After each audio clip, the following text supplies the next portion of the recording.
and welcome to this video tutorial which shows you how to manage all your communications with Unified Inbox in the web app. When you open Zeevou's Unified Inbox, you can search for a guest by name in the search bar. The messages are arranged in different folders. You can click on the arrow and select other folders from the drop-down menu or click on plus create new folder for a new one. If you are going to create a new conversation, you can click on the plus icon on the top right. Then a window will pop up in which you can create a new conversation by selecting the booking related or independent.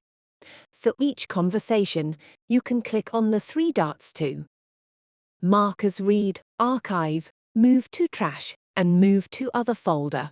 Note that when you open the conversation, you can archive or move to trash by clicking on the three dots. If you click on a conversation with a guest who has already booked, the booking information with details will be shown on the right side of the page. The communications can be replied to via email, SMS or API to any OTA.